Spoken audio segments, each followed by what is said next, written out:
बहुत बहुत स्वागत है आपका खबर असरदार। आप देख रहे हैं, मैं हूं आपके साथ ऋतु ज्ञानवानी। और खबर असरदार में आज सबसे पहले बात करेंगे उत्तर प्रदेश की। और आपको बता दें, योगी आदित्यनाथ की बात करेंगे, जिन्होंने बाबरी मस्जिद का सपना देखने वालों को कड़े शब्दों में नसीहत दी है। सीएम योगी ने साफ शब्दों में कहा है कि कयामत के दिन तक भी ऐसा होना संभव नहीं है। कायदे में रहोगे तो फायदे में रहोगे। देखिए, हम उसको बाबरी मस्जिद पहले भी मानते थे, आज भी मानते हैं और कयामत की सुबह तक उसको बाबरी मस्जिद मानते रहेंगे। कभी कयामत का दिन तो कभी आना ही नहीं है और इसलिए बाबरी ढांचे का पुनर्निर्माण कभी होना ही नहीं। बाराबंकी में सीएम योगी ने कहा कि जो सोच रहे हैं कि बाबरी के विवादित ढांचे का निर्माण दोबारा होगा, वो भूल जाएं, क्योंकि कयामत का दिन कभी नहीं आएगा। और हम आज फिर इस बात को कह रहे हैं कि कयामत के दिन तक भी कभी कयामत का दिन तो कभी आना ही नहीं है और इसलिए बाबरी ढांचे का पुनर्निर्माण कभी होना ही नहीं। दरअसल मौलाना जर्जिस अंसारी ने कहा था कि भले ही अयोध्या में राम मंदिर बन गया है, लेकिन कयामत तक ये बाबरी मस्जिद रहेगी। हम उसको बाबरी मस्जिद पहले भी मानते थे, आज भी मानते हैं और कयामत की सुबह तक उसको बाबरी मस्जिद मानते रहेंगे। जब तक जिंदा हूं कहता भी रहूंगा कि वो बाबरी मस्जिद थी, बाबरी मस्जिद है, बाबरी मस्जिद रहेगी। किसी के खत्म कर देने से मेरे भाइयों कोई चीज खत्म नहीं हो जाती है। सीएम योगी ने कानून तोड़ने वालों को सख्त चेतावनी दी कि कायदे में रहोगे तो फायदे में रहोगे। कयामत के दिन के लिए मत जियो, हिंदुस्तान में कायदे से रहना सीखो, कायदे से रहना सीखो। यहां का कानून मानो, कानून मानोगे, कायदे से रहोगे तो फायदे में रहोगे। कानून कोई तोड़ेगा तो वह रास्ता सीधे जहन्नुम की तरफ ही लेके जाता है, कहीं और की तरफ नहीं लेके। सीएम योगी के कयामत वाले बयान पर अखिलेश ने पलटवार कर कहा कि उर्दू के खिलाफ वाले उर्दू क्यों बोल रहे हैं? कुर्सी जाने का खतरा हुआ तो ऐसा बयान दे रहे हैं। उनसे कहो कयामत उर्दू मत इस्तेमाल करो। जो मुख्यमंत्री उर्दू के खिलाफ था वो कयामत की बात कर रहा है। अरे कयामत के अलावा कोई दूसरा शब्द इस्तेमाल करो।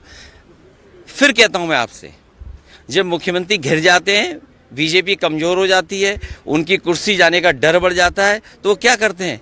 कम्युनल हो जाते हैं। उधर सीएम योगी के बयान पर मौलाना साजिद रशीदी ने भी एतराज जताया है। लेकिन ये जो बात कही उन्होंने कि कयामत तक ऐसा नहीं होगा, बाबरी मस्जिद का पूर्ण निर्माण नहीं होगा, मैं समझता हूं ये खुदाई दावा है और संविधान में भी ऐसा कुछ कहीं नहीं लिखा है कि बाबर के नाम पर कोई मस्जिद हिंदुस्तान में नहीं बनेगी। ये गैर संवैधानिक सी बातें हैं। वहीं अयोध्या के संतों ने सीएम योगी के बयान का समर्थन किया है। अगर योगी जी न्याय चाहते हैं तो जनसंख्या नियंत्रण कानून, समान नागरिक संहिता पर जोर दें जितना जल्दी हो सके।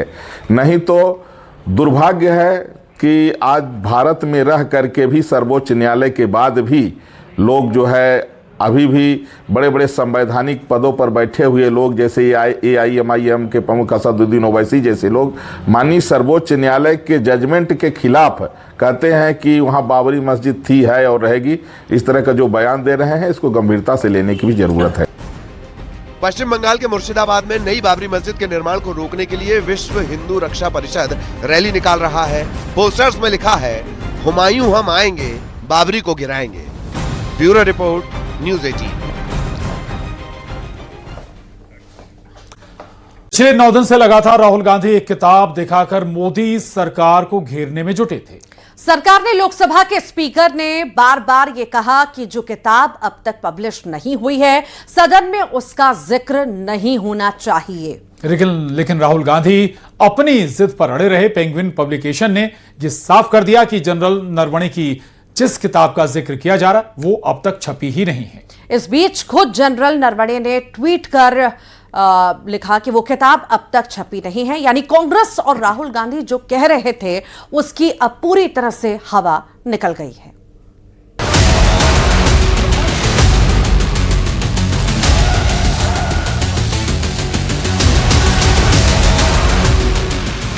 जिस कथित किताब को लेकर राहुल गांधी सरकार के खिलाफ हवा बनाने में जुटे थे, उस किताब का पन्ना ऐसा पलटा कि राहुल के सियासी नैरेटिव की हवा ही निकल गई। पेंगुइन पब्लिकेशन, जिसके पास जनरल नरवणे की किताब प्रिंट करने का अधिकार है, उसने साफ कहा है कि किताब अभी प्रकाशित ही नहीं हुई है। किताब की प्रिंट या डिजिटल कॉपी जारी नहीं हुई है। किताब की जो कॉपी सर्कुलेशन में है वो अवैध है। किताब के अवैध प्रसार पर कानूनी एक्शन लेंगे। राहुल गांधी दावा कर रहे थे कि पेंगुइन पब्लिकेशन वाली किताब ही उनके पास है, लेकिन अब सारा खेल पलट चुका है, क्योंकि दिल्ली पुलिस ने भी इस मामले में एफआईआर दर्ज कर ली है कि आखिर ये अवैध कॉपी सर्कुलेशन में कैसे आई। पेंगुइन ने एक स्टेटमेंट जारी किया और जो लोग इस तरह की किताबें ला रहे हैं उसके ऊपर जो है हम कार्रवाई करेंगे, एक्शन करेंगे और जो भी उनकी रेमेडीज है वो करेंगे। इस पार्लियामेंट में आप किसी भी मुद्दे को गुमराह नहीं कर सकते। राहुल जी को लगता है कि खाता ना वही जो राहुल जी कहें बस वही सही। लेकिन अब राहुल गांधी नए प्लान के साथ सामने आए हैं। Manoj Narawane ji, it's a tweet that says, "Hello friends, my book is available now. Just follow the link. Happy reading. Jai Hind." So the point I'm making is, either Mr. Narawane is lying, and I believe the army chief. Okay, I don't think he will lie, or Penguin is lying. Somebody needs to. Both cannot be telling the truth. लेकिन ये दांव भी फीका पड़ गया, क्योंकि general Naravane ने आज पेंगुइन का बयान शेयर करते हुए लिखा है कि ये किताब अभी तक प्रकाशित नहीं हुई है। औपचारिक रिलीज पर ही किताब प्रकाशित मानी जाती है और ये ही मौजूदा स्थिति है।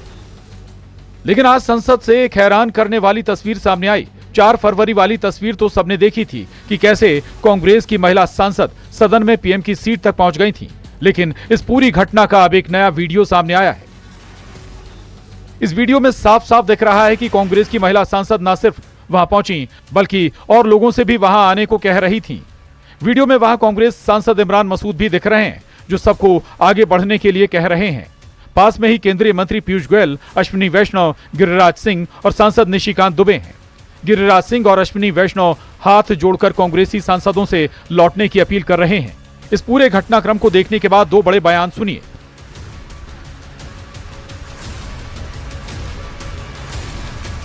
ऑनरेबल स्पीकर ओम बिरला ने बोला कि एक अनफॉर्चुनेट एक ऐसा इंसिडेंट कर सकते थे जो अप्रत्याशित हो सकता था। मैं खुद वहां बैठा हुआ था। क्या हुआ था? इतना डरावना दृश्य था। 20-20 फुट के बैनर्स लेके और ऊपर चढ़ के 3 रो ट्रेजरी बेंचेस के ऊपर, यानी प्रधानमंत्री की कुर्सी को चारों तरफ से घेर के, हम सबके ऊपर पता नहीं है लोग क्या हमला कर सकते थे। वुमेन मेंबर ऑफ पार्लियामेंट प्रधानमंत्री की कुर्सी के पास पहुंचकर कोई अप्रत्याशित घटना कर सकते थे कि वो कोई भी दुर्भाग्यपूर्ण घटना प्रधानमंत्री जी के साथ करना चाहते थे। धक्का दे सकते थे, कपड़े फाड़ सकते थे, प्रधानमंत्री जी के ऊपर उल्टे पुल्टे आरोप लगा सकते थे, कुछ भी हो सकता था। उधर इन सबके बीच विपक्ष के 118 सांसदों ने लोकसभा स्पीकर ओम बिरला के खिलाफ अविश्वास प्रस्ताव का नोटिस दे दिया है। लेकिन मजेदार बात यह है कि इस प्रस्ताव पर नेता प्रतिपक्ष राहुल गांधी ने भी साइन नहीं किए हैं। वहीं टीएमसी ने भी खुद को इस अविश्वास प्रस्ताव से दूर रखा है। वहीं स्पीकर ओम बिरला ने फैसला किया है कि वो नोटिस पर फैसला नहीं होने तक सदन में नहीं जाएंगे। Bureau report, news 18।